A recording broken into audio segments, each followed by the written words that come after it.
There are stories of beings who do not breathe, yet remain alive, of flying discs that crashed into the desert in the middle of a summer storm, only to be buried beneath a lie that has lasted more than half a century. You may have heard the name Roswell. You may have read somewhere about UFOs, about blurred photographs, and about secret conferences the government has never acknowledged. But what few have ever told you is that behind all the theories and all the debates, there was once a secret conversation between humans and an extraterrestrial being. And in that conversation, something was revealed, something that, if true, would change everything you thought you knew about life, and perhaps even make you realize that death is not as terrifying as we've always believed. So fasten your seatbelt as we dive into today's mystery. But first, you'll have incredible luck if you like and subscribe before this video ends. Within the European circles of research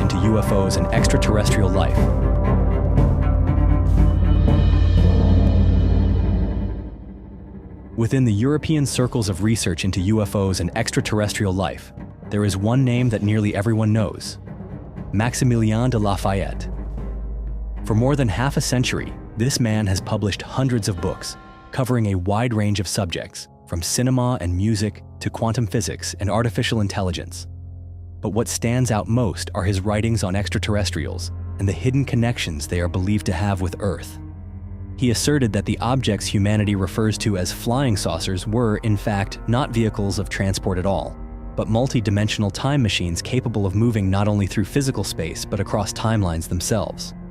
And the beings commonly known as the small grays, with their pale skin, emotionless black eyes, and lack of facial expression, were not living organisms, but artificial biological entities designed to carry out missions in the harsh conditions of outer space.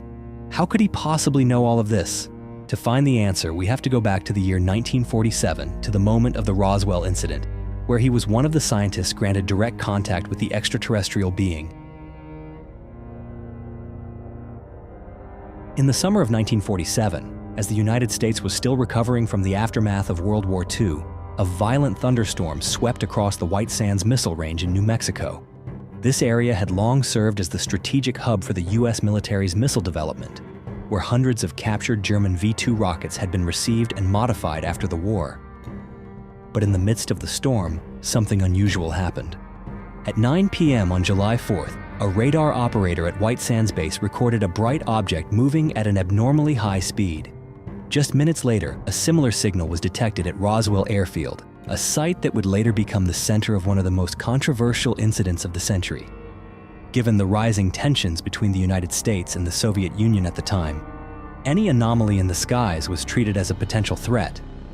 A rapid response team was immediately deployed. F-80 Shooting Star jets were launched, heading toward the unknown coordinates to intercept the unidentified flying object. But what happened next left even the most experienced pilots questioning their own senses. According to reports, the object disappeared, only to reappear moments later, this time dozens of kilometers away. It made no sound, left no vapor trail, and seemed to defy every known law of physics. The F-80's maximum speed was 933 kilometers per hour, yet the pilots confirmed that the object they were chasing far surpassed anything human technology was capable of at that time. A few days later, in the early morning of July 7th, a rancher named Mac Brazel, living on the outskirts of Roswell, discovered a scattering of strange debris across his grazing land.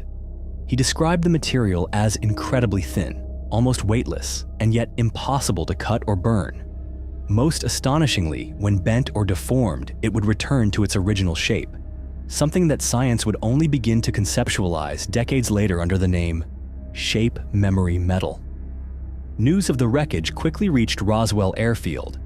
On July 8th, the military issued a stunning press release. The United States Army has recovered a flying disc that crashed near Roswell. The announcement sent shockwaves across the country. Local newspapers printed the headline in bold. People talked of little else. Researchers and skeptics alike were left speechless.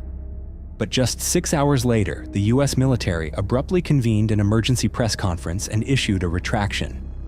It was not a flying disc, but merely a weather balloon. And then, like a heavy velvet curtain slowly descending over a stage, the story went silent. The newspapers stopped reporting. Radio broadcasts were edited. Those involved became strangely quiet. Yet there were some who would not so easily accept that silence. In 1978, a physicist and aerospace expert named Robert Wood quietly began reopening the Roswell case.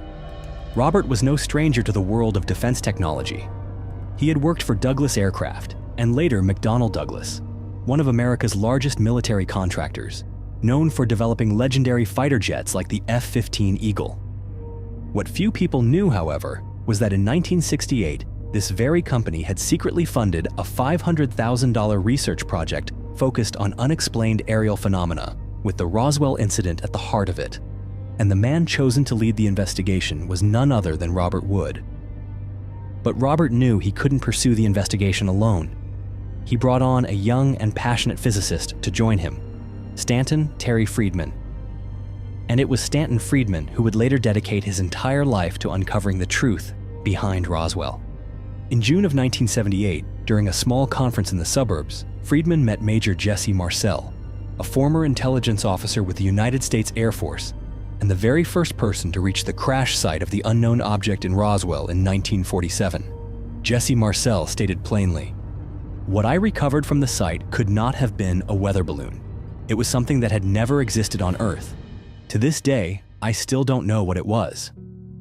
Alongside Marcel, another witness emerged, Colonel Thomas Dubose, who had been present at the now infamous press conference decades earlier. He admitted that the photo showing the so-called weather balloon had been staged. It was an order from above, and he had simply followed instructions. The deeper Stanton Friedman dug, the more pieces of the puzzle began to surface. He uncovered testimonies from numerous individuals who had lived in Roswell at the time of the incident. One of them was Glenn Dennis, who had worked at the local funeral home. He recalled that on July 8, 1947, the military had called requesting 3 small metal coffins. When he delivered them to the base, he saw military vehicles surrounding the area, and there was a palpable sense of secrecy in the air. A nurse he knew later confided in him that she had been assigned to assist in the examination of bodies that were not human. These beings emitted a strange odor, had thin, hairless skin, and glossy black eyes unlike anything she had ever seen on Earth. Friedman didn't stop at collecting witness accounts. He began mapping out locations, timelines, and the possible flight path of the object, cross-referencing all of it with declassified military documents released years later. And what he discovered gave even him chills. The object had not crashed in a single location. It may have broken apart mid-air, with a second impact site located just a few kilometers from where the initial debris had been found. When the U.S. military reached the crash site at Roswell, they did not find only scattered debris. They recovered 2 lifeless bodies, one being with severe injuries, and one entity that had survived. The surviving being was described as small in stature, with pale gray skin and deep, unblinking black eyes. It did not speak, barely moved, yet showed no signs of fear. And what astonished the military doctors the most was that this being had a detectable heartbeat. But it did not breathe, and it appeared to require no food or water to stay alive. An officer present at the Walker Air Force Base Hospital later recalled that they began to sense thoughts coming from the entity. Vague words, images, and emotions surfacing in their minds without any sound being exchanged. At first, it was dismissed as stress-induced hallucinations following such a traumatic event. But when more and more personnel began reporting the same experience, the government convened a team of special experts.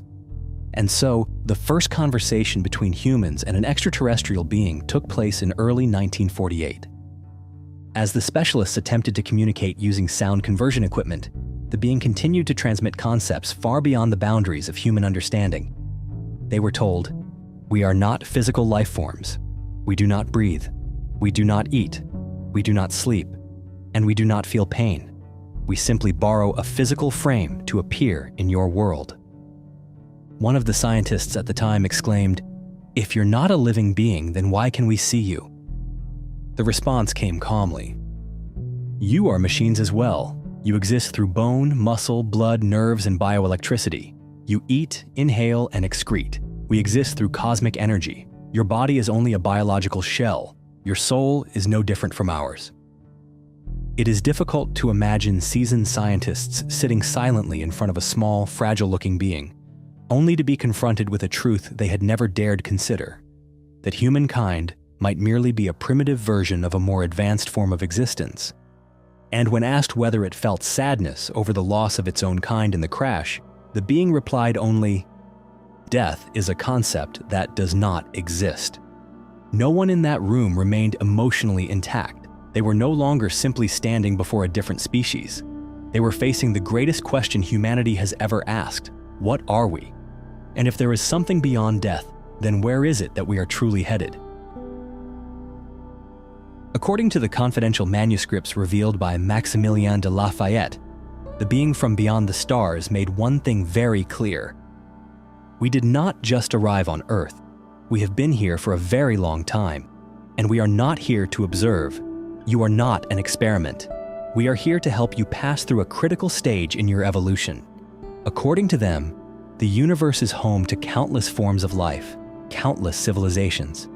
But there are also souls that fail to adapt to the supreme spiritual laws of balance, compassion, and reverence for life. These souls instead choose to act from base instincts, waging war, creating division, abusing knowledge to dominate, and using technology not to heal, but to destroy.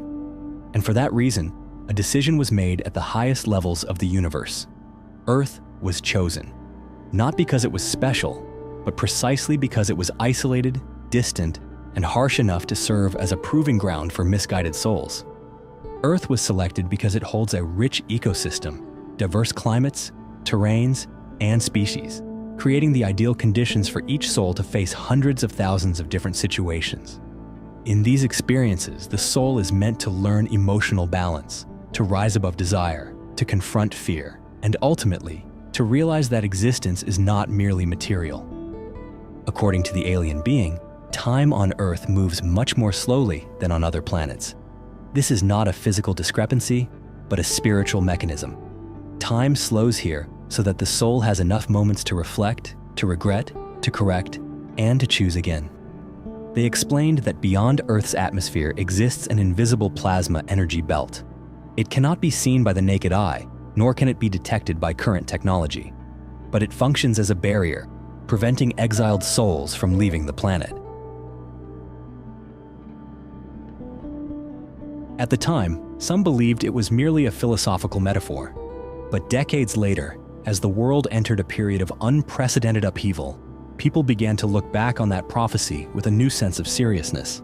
According to Maximillien De Lafayette, the era in which the seal, also known as the invisible plasma belt encircling Earth, begins to weaken, is also the era in which humanity starts coming face to face with phenomena that lie far beyond the reach of modern science.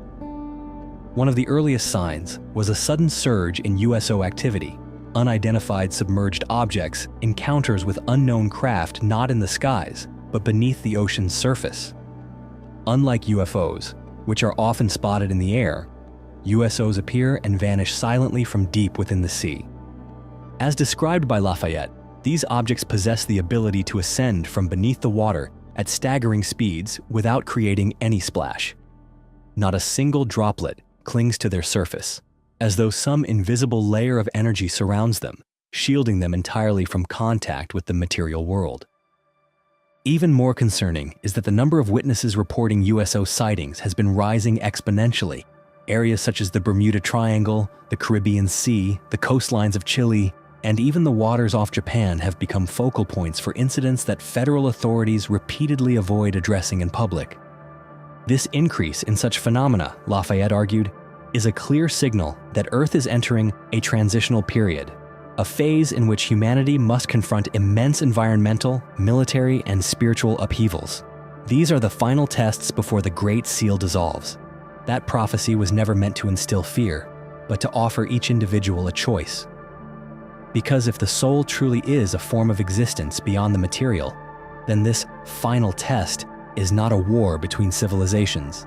It is an inward reckoning, a confrontation within each of us, a test of our choices, a test of compassion, and a test of whether we can rise above fear and instinct and remember who we truly are.